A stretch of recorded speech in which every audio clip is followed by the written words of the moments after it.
Good morning plus two class, कैसे हैं आप सभी। I hope you are fine at your home.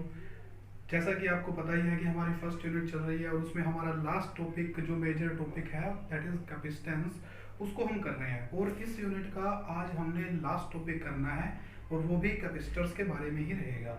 तो अभी तक हमने कैपेसिटर्स के बारे में काफ़ी कुछ बातें पढ़ ली हैं, कैपेसिटर्स को जाना है, समझा है।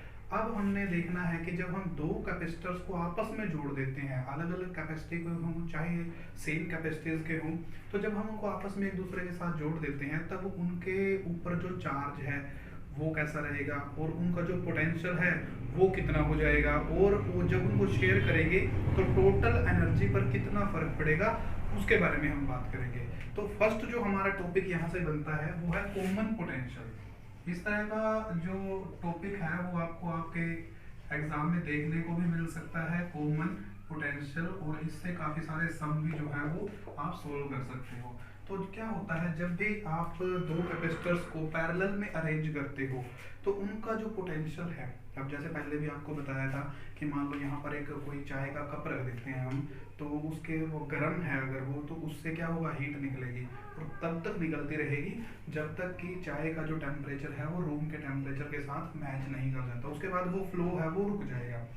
सेम थिंग होती है पोटेंशियल के साथ भी कि एक बॉडी से दूसरी बॉडी में चार्ज जो है वो फ्लो करता है, और कब तक फ्लो करता रहेगा, जब तक कि दोनों बॉडीज का जो पोटेंशियल है वो सेम नहीं हो जाता। तो वही फॉर्मूला हमने यहाँ पर अप्लाई करना है। तो सपोज जैसे हमारे पास दो कैपेसिटर्स हैं, एक कैपेसिटर हमारे पास हो गया ये, ठीक है, और दूसरा कैपेसिटर हो गया ये वाला। तो ये दो कैपेसिटर्स हमारे पास हैं।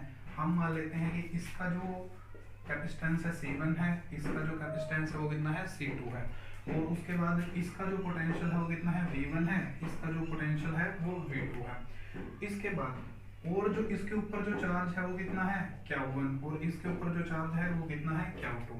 तो पहले हम बात करेंगे कि स्टार्टिंग में इनका पोटेंशियल क्या है, इसके ऊपर चार्ज क्या है, इनको ज्वाइन करने से पहले, फिर इनके शेयर करने के बाद इनके ऊपर चार्ज कितना हो जाए इसको, कि बिफोर शेयरिंग, अभी मैं यहाँ पर लिख देता हूँ, बिफोर शेयरिंग, जब हमने इनको जोड़ा नहीं है, आपस में कनेक्ट नहीं किया है, तो फर्स्ट का जो चार्ज है वो कितना आएगा, Q1 कितना आएगा, Q का फॉर्मूला क्या है, किसी कैपेसिटर के ऊपर जो चार्ज होता है कितना होता है, कैपेसिटेंस इनटू पोटेंशियल।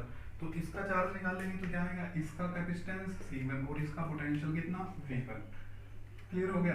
दूसरा जो चार्ज हम निकालेंगे Q2 किसके इक्वल आएगा, C2 is equal to V2, C2 V2, Q2 is equal to C2 V2। तो टोटल चार्ज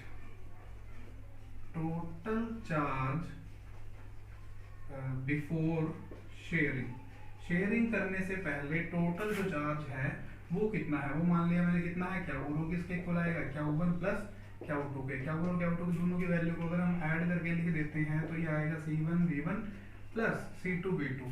तो जो टोटल चार्ज हमारे पास आया वो इतना आया, C1 V1 plus C2 V2, ये आएगा हमारे पास टोटल चार्ज बिफोर शेयरिंग। अब हम इनको शेयर कर देते हैं। मान लो हमने इसको कनेक्ट कर दिया यहाँ से इस तरह से, और इसको कनेक्ट कर दिया यहाँ से, तो अब ये कनेक्ट हो गए तो क्या होगा, चार्ज फ्लो होना शुरू हो जाएगा, जैसा कि आपको बताया भी है। जब और कब तक फ्लो करता रहेगा, जब तक कि इनके ऊपर जो पोटेंशियल की वैल्यू है वो सेम नहीं हो जाती। जब तक वो पोटेंशियल की वैल्यू सेम नहीं होगी तब तक वो चलता रहेगा, फ्लो करता रहेगा। मान लेते हैं कि जो दोनों का, इसका V1 है इसका V2 है, अलग अलग है, शेयर कर दिए तो एक वैल्यू बन जाएगी पोटेंशियल की और चार्ज फ्लो होगा। मान लो जो एक वैल्यू बनेगी पोटेंशियल की वो कितनी होगी, V, कि शेयर करने के बाद जब चार्ज फ्लो होते हैं तो मान लेते हैं कि शेयर करने के बाद दोनों का जो पोटेंशियल है वो कितना हो गया, V हो गया। तो तब जो चार्ज रहेगा वो कितना रहेगा, तो उस टाइम पर हम जो मान लेते हैं कि इसका टोटल चार्ज जो है वो कितना होगा, Q डैश, ठीक है। तो इसका Q1 डैश कितना हो जाएगा, इसको मैं लिख देता हूं आफ्टर शेयरिंग, शेयर करने के बाद इसका जो चार्ज है वो कितना हो गया, Q डैश, इसका जो चार्ज है वो कितना हो गया, Q2 डैश, और इस पूरी बॉडी का जो चार्ज है, पूरे सिस्टम का जो चार्ज है वो कितना हो जाएगा, Q डैश। तो Q डैश किसके इक्वल आएगा, Q1 dash plus Q2 dash, और इन दोनों की वैल्यूज किसके इक्वल आएगी, इनका तो वही फॉर्मूला है, इसका कैपेसिटेंस मल्टीप्लाई बाय इसका पोटेंशियल। तो पोटेंशियल अब दोनों का सेम हो चुका है, बस ये आपने ध्यान रखना है। तो Q1 डैश की वैल्यू कितनी आएगी, कैपेसिटेंस मल्टीप्लाई बाय पोटेंशियल, और पोटेंशियल अब ये नहीं रहेगा, ये हो जाएगा क्योंकि चेंज हो चुका है वो। तो कितना हो गया, C1V प्लस C2V, सिर्फ ये डिफरेंस आएगा, यानी कि जो नेट आपके पास चार्ज बचेगा आफ्टर शेयरिंग वो कितना हो गया, C1V प्लस C2V। यहाँ से V कॉमन हो सकता है, तो कितना हो गया ये C1 plus C2 into V, इतना जो है आपके पास टोटल चार्ज बचेगा। अब आप यहाँ पर देख सकते हैं कि ना तो अब ये एक सिस्टम है, ना तो आपने इसमें बाहर से कोई चार्ज ऐड किया है, ना ही इसमें से कोई चार्ज निकाला है, यानी कि before sharing the amount of charge before sharing will be equal to the amount of charge after sharing, यानी कि Q और Q डैश की वैल्यूज क्या रहेंगी, इक्वल रहेंगी। तो according to law of conservation of charge Q is equal to Q dash, तो दोनों की वैल्यूज हम इक्वल पुट कर देते हैं, तो कितना हो जाएगा C1V1 plus C2V2 is equal to कितना आएगा, C1 plus C2 into V, और ये क्या है वो V जो कॉमन पोटेंशियल है, इसकी वैल्यू यहाँ ले आते हैं, तो कितना हो जाएगा C1V1 plus C2V2 divide by C1 plus C2, ये आएगी वैल्यू किसकी, पोटेंशियल की, और इसी को हम क्या बोल देते हैं, कॉमन पोटेंशियल, क्योंकि दोनों ही कैपेसिटर्स का जो पोटेंशियल निकल के आया है आफ्टर शेयरिंग, जो सेम पोटेंशियल हो जाएगा, जो दोनों कॉमनली गेन करेंगे, वो पोटेंशियल की वैल्यू आपको यहाँ पर मिल गई है। क्लियर हो गया। उसके बाद जो इसी में दूसरा टॉपिक हमारे पास बनता है वो है loss of energy after sharing. अब पहले इसकी एनर्जी कुछ थी, इसकी एनर्जी कुछ थी, दोनों को आपने ज्वाइन कर दिया, कनेक्ट कर दिया, क्या उसके बाद भी इनकी एनर्जी उतनी ही रहेगी, देखने वाली बात ये है।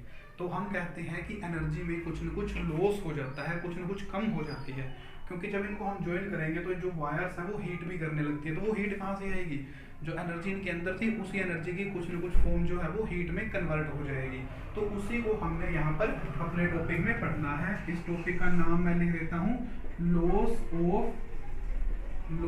Of energy in sharing. Sharing में लॉस कितना होगा हमने वो दिखाना है कि शेयर करते हुए लॉस कितना हुआ। तो सारे टर्म्स हमारे पास हैं। एनर्जी का फॉर्मूला क्या होता है, जो सिंपल फॉर्मूला हमने पढ़ रखा है, हाफ, ये लिखा था हमने कि U is equal to half CV², ये होता है एनर्जी का फॉर्मूला किसी कैपेसिटर की। तो पहले हम इन दोनों की एनर्जीज निकाल लेते हैं शेयर करने से पहले। मान लो कितनी हो जाएगी U, ठीक है। एक जनरल सा आइडिया मैं आपको बता देता हूँ।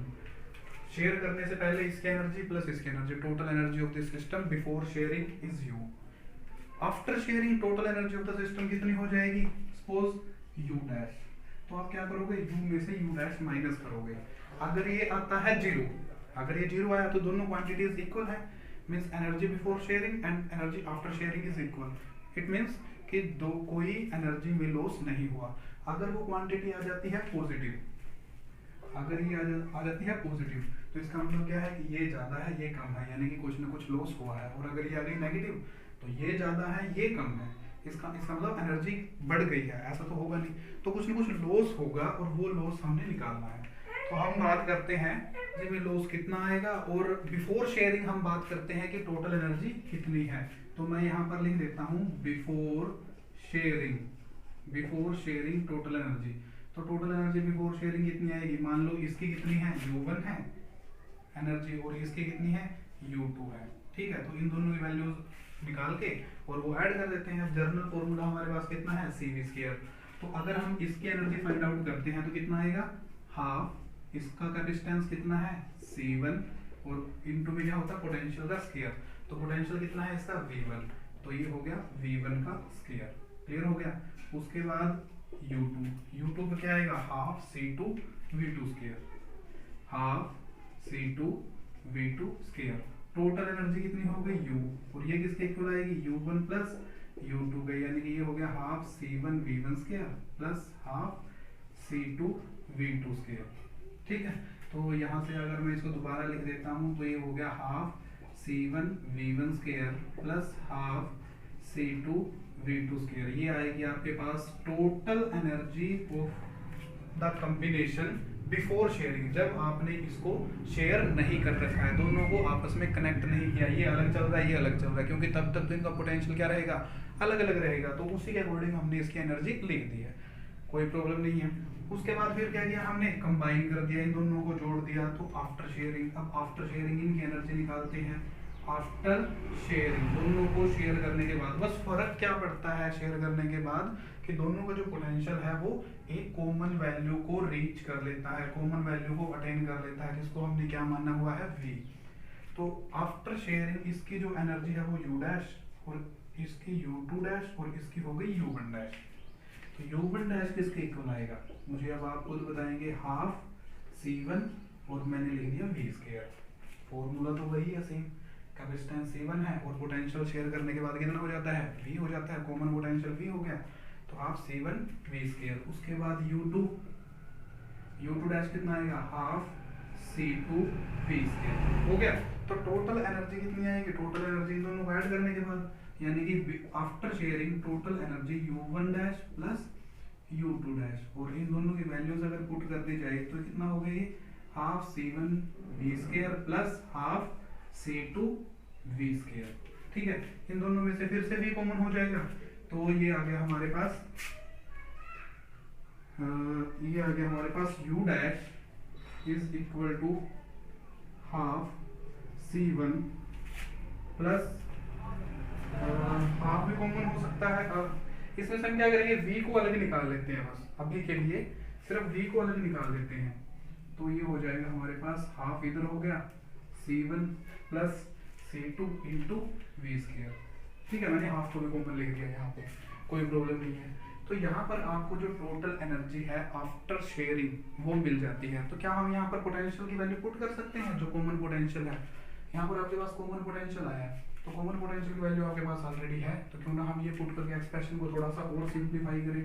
तो u डैश हमारे पास कितना हो जाएगा, half c1 plus c2 into v square की वैल्यू कितनी हो गई, v की वैल्यू तो ये है, v का स्क्वायर कर देते हैं तो कितना हो जाएगा, c1 v1 plus c2 v2 divide by c1 plus c2 का होल स्क्वायर।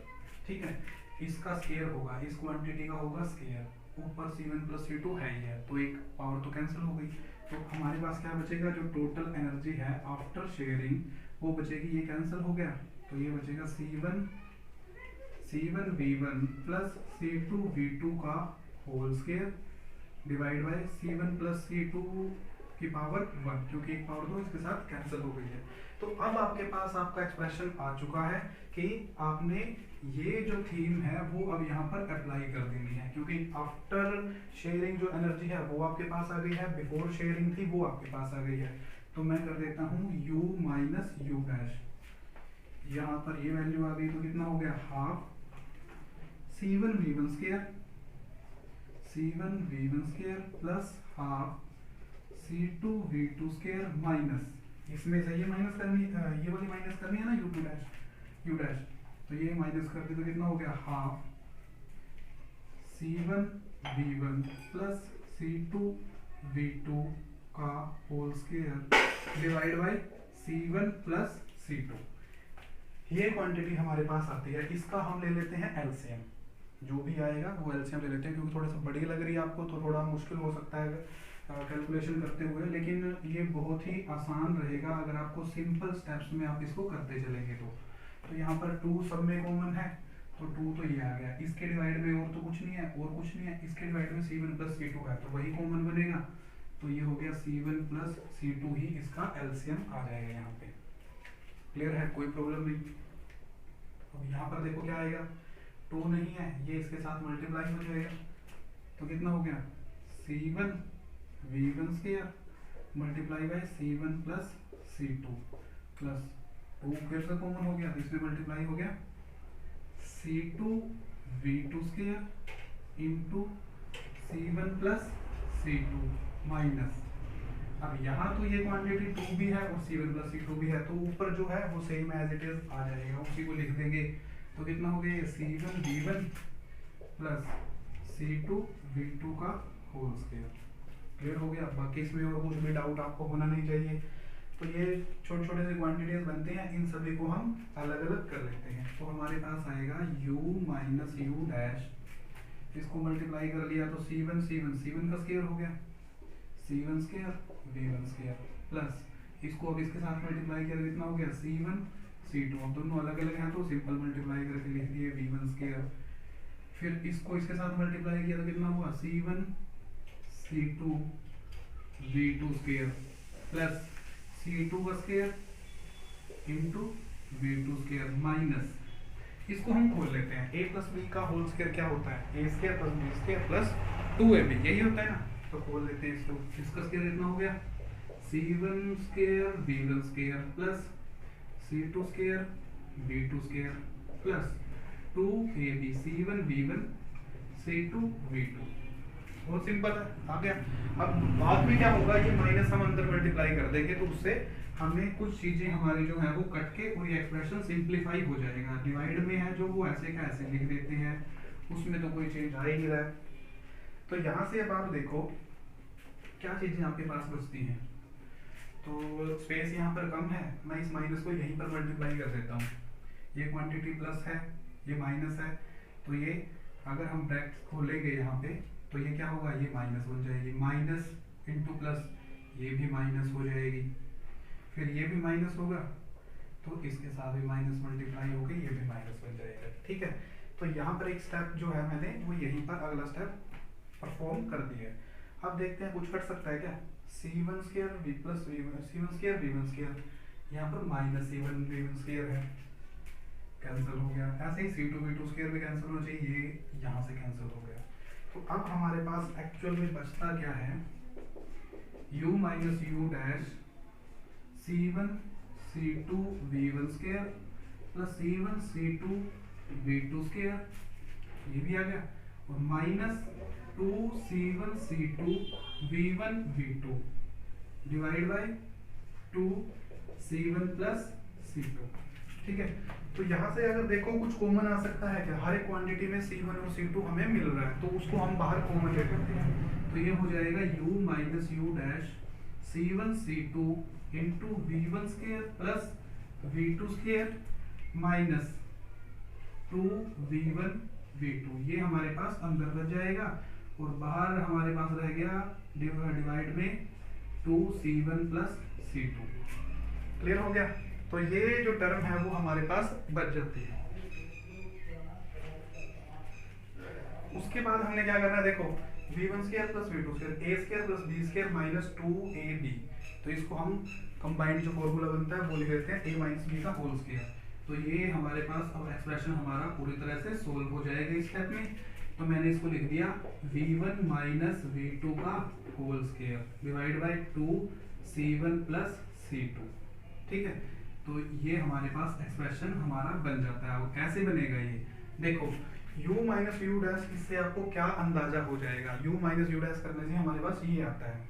अब इससे आपको क्या मिलेगा कि आप बोलोगे कि ये पॉजिटिव क्वांटिटी आएगी, पॉजिटिव क्वांटिटी आएगी मीन्स कि कुछ ना कुछ लॉस होगा। पॉजिटिव आने का मतलब ये ज़्यादा है ये कम है तो लॉस होगा। अब बात यह है कि पॉजिटिव कैसे आएगी ये, तो पॉजिटिव तो सीधा सीधा ये होगा कि कैपेसिटेंस किसी भी कैपेसिटर का नेगेटिव नहीं होगा। मीन्स ये क्वांटिटी पॉजिटिव है, ये क्वांटिटी पॉजिटिव है, पॉजिटिव पॉजिटिव, तो ये सारी चीज़ें तो पॉजिटिव। पोटेंशियल किसी बॉडी का नेगेटिव भी हो सकता है, ये हमें पता है। पोटेंशियल तो नेगेटिव भी होता है पॉजिटिव भी होता है, डिफरेंस होता है तभी तो क्या होता है, चार्ज फ्लो होगा।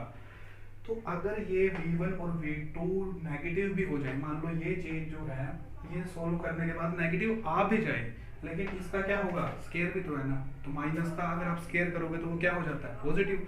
तो इसका मतलब ये भी पॉजिटिव है, ये सारे पॉजिटिव हैं, और इसको सॉल्व करने के बाद आपके पास कुछ ना कुछ पॉजिटिव क्वांटिटी ही आएगी। और पॉजिटिव का मतलब क्या होगा कि ये ज्यादा है और ये कम हो गया है, ये कम है तो इसका मतलब क्या हुआ है, कुछ ना कुछ लॉस आपको हुआ है during the sharing of charge, जब आपने कैपेसिटर्स को शेयर किया है। तो आपने ये पूरा टॉपिक यहाँ से कर लेना है। उसके बाद ये आपकी यूनिट कंप्लीट हो चुकी है।